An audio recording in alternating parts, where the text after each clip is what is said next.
যে ব্যক্তির মধ্যে এই তিনটি জিনিস আছে সে কখনোই ঈশ্বর প্রাপ্তি করতে পারবে না অথবা ঈশ্বরকে দর্শন করতে পারবে না। এই তিনটি জিনিস হলো লজ্জা, ঘৃণা এবং ভয়।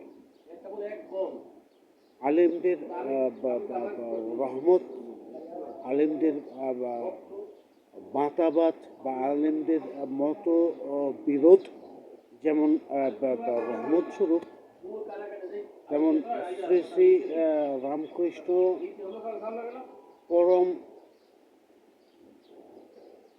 হংসদেব এই সকল বাণী যদি ভুল আসে এটা দুঃখজনক।